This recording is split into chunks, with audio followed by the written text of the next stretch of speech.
Good morning students, welcome to your science class. Today I am going to provide you solution of your test. First question was answer in one word. First one is cutting down of trees is called cutting down of trees को क्या बोलते हैं? That is known as deforestation. Second one is the layer below the topsoil, that is known as subsoil. Third one organic layer of soil. कौन सा layer होता है जो organic होता है सॉइल का? That is humus. Now B part fill in the blanks. Soil has dash layers. Soil के layers कैसे होते हैं? डिफरेंट और same? That is your answer was different. Veering away of soil by forces such as water or wind is called soil conservation or erosion. हमें पता है कि जब veering away होता है soil का due to heavy rainfall and strong winds, that is known as soil erosion. तो आपका आंसर आना था erosion. Third one is the layer of the soil with humus is the dash layer.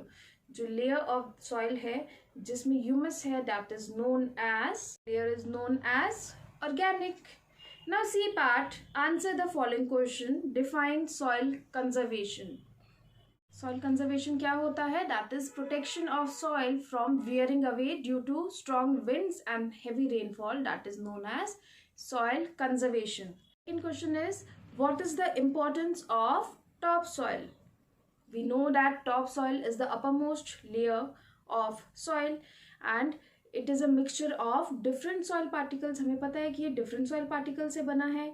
It also contains microorganisms, water and air. इसमें microorganisms, water और air होता है और ये rich in humus होता है and relatively poor in minerals. इसमें minerals की जो quality होती है that is poor. It is dark in color and it is suitable for growth of plant. ये plant की growth के लिए बहुत ही suitable होता है. Okay students? Now students, let us do an activity which you have read in chapter number 9, states of matter. We have read in this chapter that when two liquids mix together, that is known as miscible. जब two liquids एक दूसरे के साथ properly mix हो जाते हैं, that is known as miscible. And when two liquids do not mix with each other, that is known as immiscible.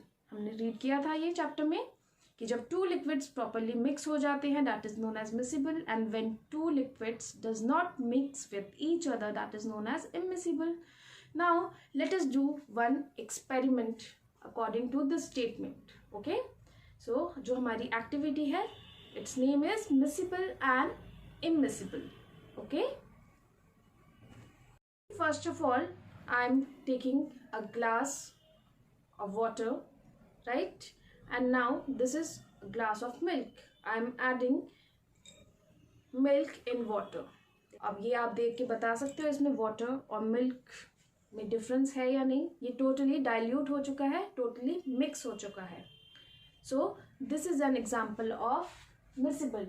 Do you know ये क्यों हुआ है ऐसा? This has happened because जो molecules हैं water के as well as milk के इनको एक दूसरे के बीच में space मिला और ये एक दूसरे के साथ mix हो गया. That means it is diluted और आप इसमें difference find out नहीं कर सकते. Okay students, I have taken water once again. तो यहाँ से मैंने water लिया है and I am using mustard oil. अब मैं इसमें mustard oil use कर रही हूँ. Can you see it properly? See,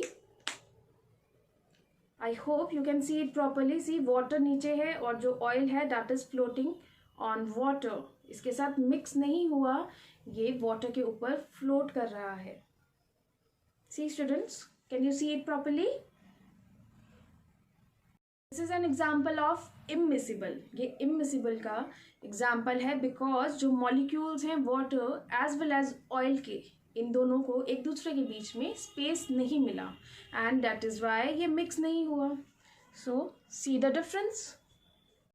this is an example of miscible because both water and milk are mix together और इनको स्पेस मिला तो ये मिक्स हो गया and this is example of immiscible. See here oil is still floating above the water because ये एक दूसरे में mix नहीं हुआ.